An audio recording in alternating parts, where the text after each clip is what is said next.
नमस्कार दोस्तों, मैं हूँ रेखा। आप सभी का बहुत बहुत स्वागत करती हूँ आपके अपने YouTube चैनल पर। आज की वीडियो में मैं आपको बताने वाली हूँ सावन शिवरात्रि व्रत के बारे में। सावन शिवरात्रि व्रत बाबा भोलेनाथ को सबसे अत्यधिक प्रिय है। बाबा भोलेनाथ को सावन का महीना ही सबसे अधिक प्रिय है और ऐसे में सावन शिवरात्रि, प्रदोष व्रत, सोमवार व्रत, पशुपति व्रत, इन सभी व्रतों को करने से बाबा भोलेनाथ अत्यधिक प्रसन्न होते हैं। आज की वीडियो में मैं आपको 4 पहर की पूजा विधि, 4 पहर का शुभ समय, चतुर्दशी तिथि कब शुरू होगी, कब समाप्त होगी, व्रत का पारण समय, व्रत पूजा के लिए कुछ शुभ मुहूर्त भी मैं आपको बताऊंगी।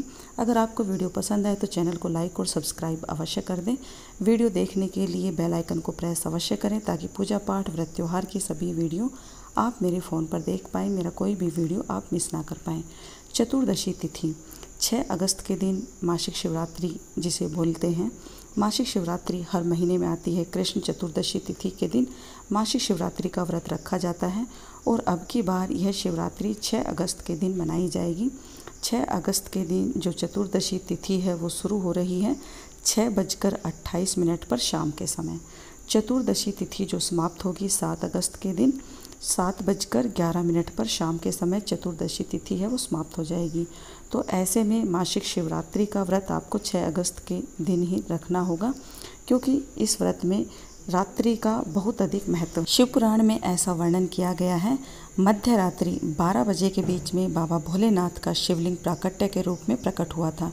अगर आप आज के दिन बाबा भोलेनाथ के शिवलिंग की पूजा करते हैं अपनी किसी मनोकामना को बोलकर, तो भोलेनाथ अत्यधिक प्रसन्न होकर आपकी मनोकामना को पूर्ण करते हैं। किसी भी व्रत की पूजा अगर हम शुभ मुहूर्त में करते हैं तो हमारी मनोकामना शीघ्र अतिशीघ्र पूर्ण होती है। बाबा भोलेनाथ हमारी सभी मनोकामनाएं पूरी करते हैं और हमारे व्रत उपवास का हमें पूरा लाभ है वो देखने को मिलता है।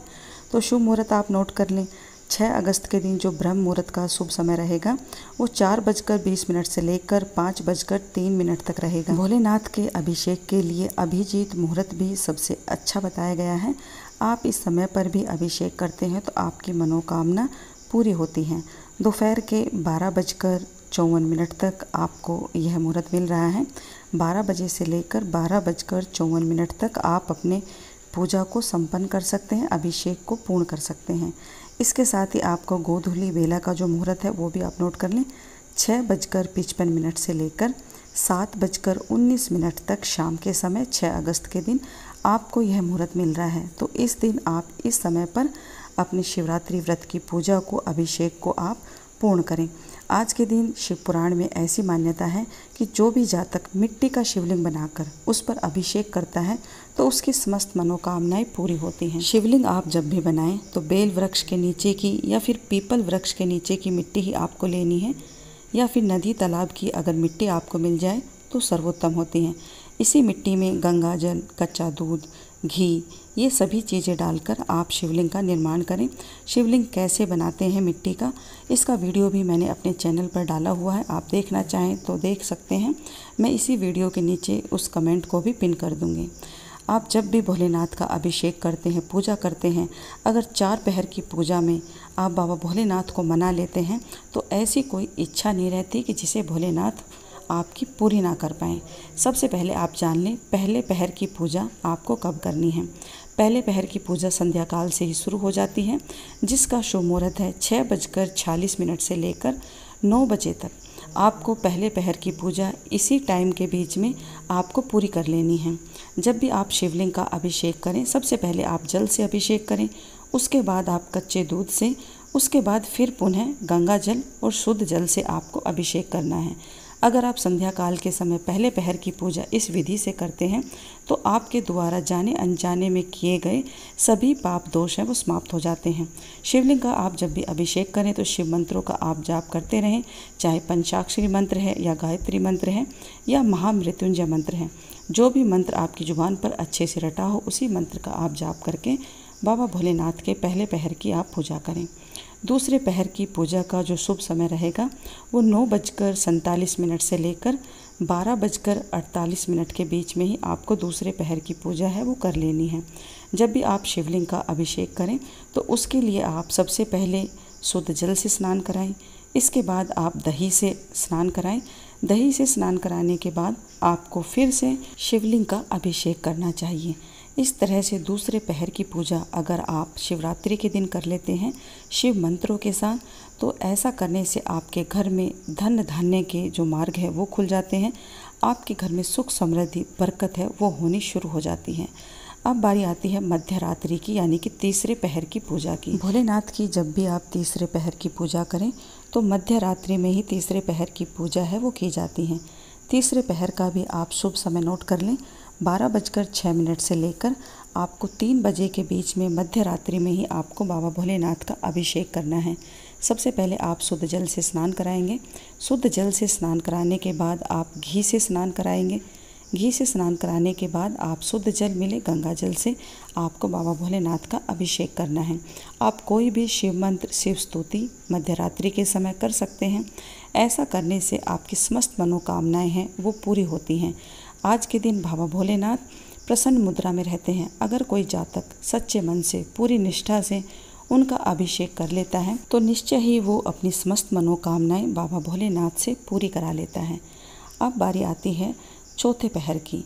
जब भी आप भोलेनाथ का चौथे पहर में पूजन करें, अभिषेक करें, तो उसके लिए आपको 3 और 6 बजे के बीच में ही अभिषेक करना है।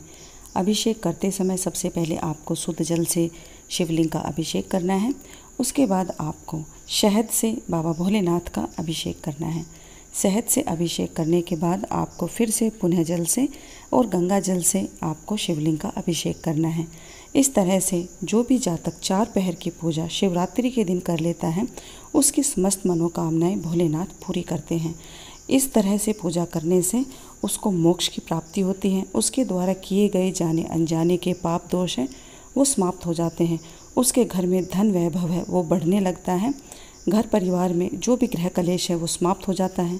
अगर कोई लंबे समय से बीमारी आपके घर में लगी हुई है तो वो बीमारी भी धीरे धीरे करके पूरी तरह से कट जाती है। शिवलिंग का अभिषेक करते समय आपको शिव प्रिय वस्तुएं अवश्य अर्पित करनी चाहिए।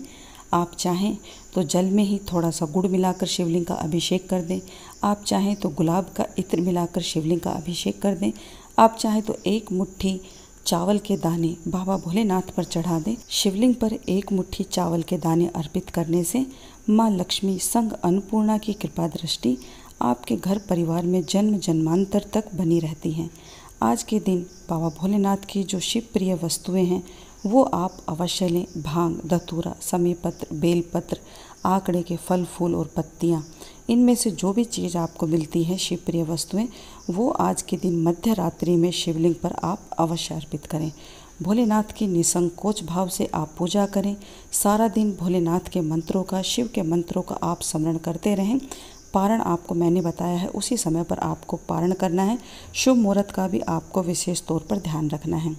भोलेनाथ ऐसी कोई मनोकामना ना होगी जिसे पूरी ना करेंगे। पूरे आस्था और विश्वास के साथ आप शिवरात्रि का व्रत रखें। आप सभी को सावन शिवरात्रि की हार्दिक शुभकामनाएं। भोलेनाथ आप सबकी मनोकामनाएं पूरी करें। हर हर महादेव। जय भोलेनाथ।